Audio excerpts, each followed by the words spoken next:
আসসালামু আলাইকুম রহমতুল্লাহ। হ্যালো বন্ধুরা, কেমন আছেন? আজকে আমরা যে বিষয়টি নিয়ে দেখব সেটি হলো এইচটিএমএল আইফ্রেম। এইচটিএমএল আইফ্রেম টিউটোরিয়ালটি আমরা তিনটি টপিকস নিয়ে সাজিয়েছি। প্রথম কথা হলো যে what is HTML iframe. Iframe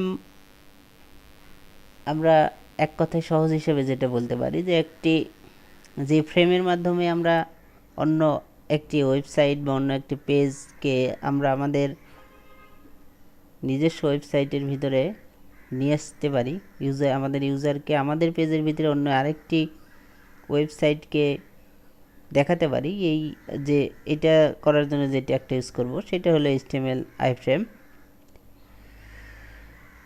2 নম্বর টপিকসে আছে হলো how to use HTML iframe. আমরা কিভাবে এইচটিএমএল আইফ্রেম ইউজ করব। তা এইচটিএমএল আইফ্রেম ইউজ করার জন্য আমাদেরকে আইফ্রেম নামে একটা ট্যাগ আছে, তো আমাদেরকে সেই ট্যাগটা ইউজ করতে হবে। এরপরে হোয়াই ইউজ এইচটিএমএল আইফ্রেম, আমরা কেন এইচটিএমএল আইফ্রেম ইউজ করব। তো এইচটিএমএল আইফ্রেম ইউজ করার জন্য আমরা এই জন্য করব যখন আমাদের অন্য কোনো ওয়েবসাইটকে আমাদের ওয়েবসাইটের ভিতরে নিয়ে আসার দরকার হবে, তো সেই সময় আমরা কি করব, তখন আমরা এইচটিএমএল আইফ্রেম ইউজ করব। তো এইচটিএমএল আইফ্রেমের আরও অনেকগুলো ব্যবহার আছে, তো আমরা সবগুলো মিলেই আজকে দেখার চেষ্টা করব, দেখি কতটুকু শেষ করতে পারি। তো এইচটিএমএল আইফ্রেম আশা করছি আপনারা এইচটিএমএল আইফ্রেম দেখার আগে অন্যান্য যে বিষয়গুলো নিয়ে আমরা আলোচনা করছি সেই বিষয়গুলো দেখে নিয়েছেন। তো চলুন শুরু করা যাক। আমরা গত পর্বে যেখানে ছিলাম আমরা সেইখান থেকে একটু দেখছি। গত পর্বে আমরা ছিলাম লিস্ট, অর্ডার লিস্ট এবং আনঅর্ডার লিস্টের এই কাজগুলো আমরা করেছিলাম। তো আমরা এগুলোকে আজকে রিমুভ করে দিচ্ছি, আমাদের এগুলো দরকার হবে না। আমরা ওপেন করছি, নোটপ্যাড দিয়ে ওপেন করছি, ফুল স্ক্রিন করে নিলাম। এইটা আমাদের সবগুলো রিমুভ করে দিলাম, সেভ।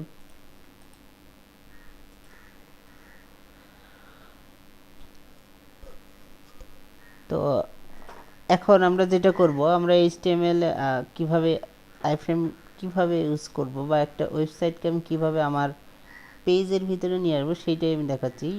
আপনারা ট্রাই করতে থাকেন। আই ফ্রেম শুরু, আই ফ্রেম শেষ।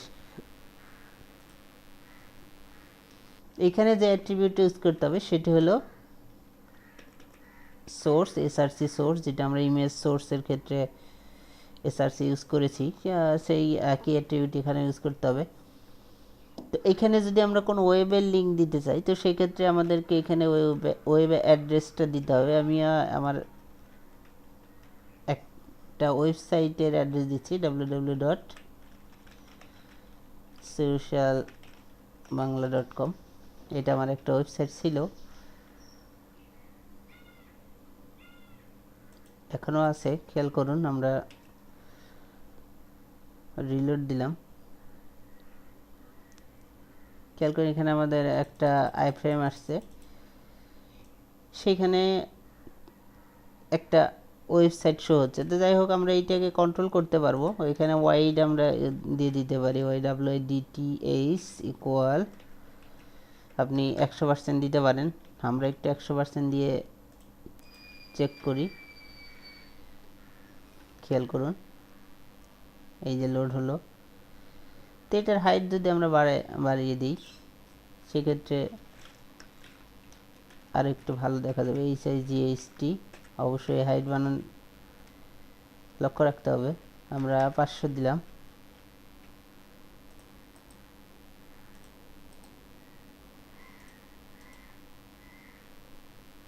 খেয়াল করুন।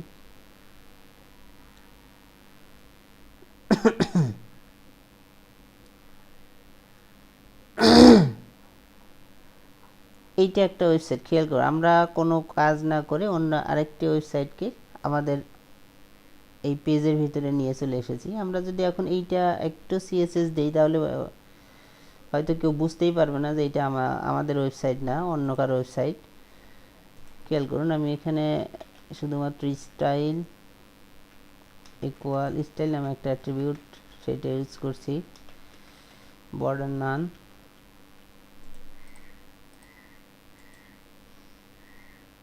লক্ষ্য রাখুন দেখুন এখানে কোনো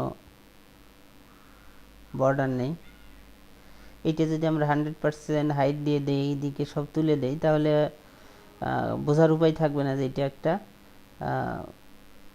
আই ফ্রেমের মাধ্যমে আসছে। তো যাই হোক, আমরা আরেকটি বিষয় দেখব।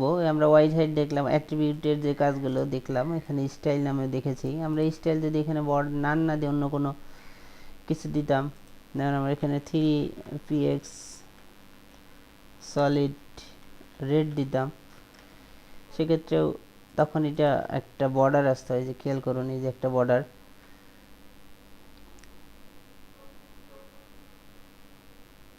তো যাই হোক, তো আজকে আরেকটি মজার জিনিস করে আমি শেষ করে দিব। সেটা হলো যে আই ফ্রেমকে আমরা যদি সুইচ করতে চাই, খেয়াল করুন আমি একটা পি ট্যাগ নিচ্ছি।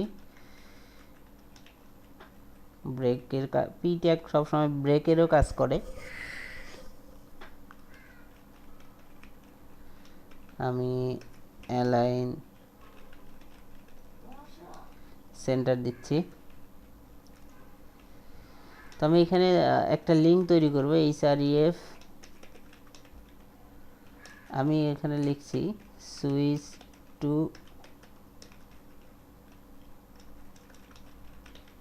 বাংলাদেশ গভর্নমেন্ট, যেটা গভর্নমেন্ট পোর্টাল। আমরা লিঙ্ক ক্লোজ করে দিলাম। এইটা আর একটা নিব, সুইচ টু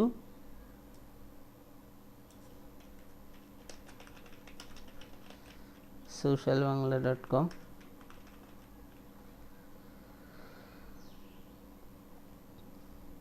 এখন যেটা করতে হবে সেটা হলো, এই যে আপনি এখানে যে একটা আই ফ্রেম নিয়েছেন, বা আমরা এখানে একটা আই ফ্রেম নিলাম, এইটার একটা নাম ঠিক করে দিতে হবে। তো আমি এইটার নাম দিচ্ছি ifrm। এখানে যেটা করতে হবে, এখানে http www.bangladesh.gov.bd, এটা বাংলাদেশ সরকার গভর্নমেন্ট পোর্টাল। তো আমরা চাচ্ছি যে এইটা এখানে ক্লিক করলে এই আই ফ্রেমটা আমাদের এই লিঙ্কটা এই আই ফ্রেমে কী হবে, ওপেন হবে। খেয়াল করুন এখানে আমাদের একটা নাম দিয়েছিলাম কি, ifrm। তো আমরা এখানেও আমাদেরকে একটা টার্গেট নামে একটা অ্যাট্রিবিউট ছিল। আমরা যখন লিঙ্কে কাজ করেছি, আপনারা জানেন টার্গেট আমরা ব্ল্যাঙ্কে নিয়ে কাজ করেছিলাম। তো এইখানে টার্গেটটা এইটা হবে, এই নেমটা এখানে টার্গেট হবে। তাহলে এখানে যখন আমরা ক্লিক করব, এই টার্গেটের মাধ্যমে এইটা সে ধরে এই ইউআরএলটা এখানে রিপ্লেস করে দিবে। ঠিক আছে, সেম জিনিস আমরা আবার এখানে করতে পারি। এখানে আমরা সুইচ করে দিলাম এবং এই টার্গেটটা আমরা এখান থেকে কপি করছি।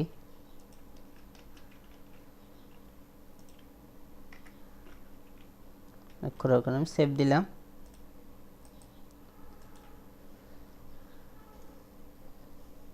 মাঝে মাঝে ব্রাউজার আপনারা যদি কাজ না করে, তাহলে সেক্ষেত্রে কন্ট্রোল F5 দিবেন, তাহলে ব্রাউজারের কুকি আপডেট হয়ে যাবে, লেটেস্ট যে কিউডি এবং সিএসএস ফাইলগুলো আপডেট হয়ে যায়। তো এখন খেয়াল করুন, এখানে আমরা যদি সুইচ টু বাংলাদেশ গভর্নমেন্ট পোর্টালে ক্লিক করি, তাহলে কি হবে খেয়াল করুন। দেখুন bangladesh.gov.bd, বাংলাদেশ সরকারের যে ওয়েবসাইট, সেটা এখানে আমরা দেখতে পাচ্ছি। আবার যদি আমি চাই যে সুইচ টু socialbangla.com, ক্লিক করলাম, খেয়াল করুন এখানে কিন্তু socialbangladesh.com যে ওয়েবসাইট, সেই ওয়েবসাইটটা কিন্তু এখানে দেখতে পাচ্ছি। তো এইটা আই ফ্রেম দিয়ে আপনারা করতে পারবেন। আশা করছি আপনারা বুঝতে পেরেছেন, খুবই মজার একটা বিষয়। এখানে ক্লিক করলেই আপনি আই ফ্রেম দিয়ে এই বিষয়গুলো কন্ট্রোল করতে পারবেন। অনেকগুলো সাইট যদি আপনি এখানে মেনু তৈরি করেন, তো এইখানে যদি তাদের ওয়েবসাইটগুলো আপনি দেখাতে চান আপনার ওয়েবসাইটের মাধ্যমে, সেটা আপনি এখানে একটা আইফ্রেম দিয়েই কী করতে পারবেন, সবগুলো ওয়েবসাইটকে আপনার ওয়েবসাইটের ভিতরে বা আপনার ওই পেজের ভিতরে আপনি দেখাতে পারবেন। তো আশা করছি আপনারা বুঝতে পেরেছেন এবং মজাও পাচ্ছেন।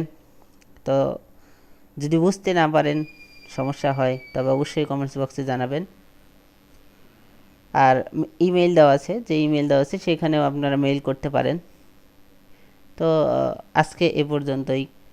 আল্লাহ হাফেজ। আসসালামু আলাইকুম ওয়া রাহমাতুল্লাহ।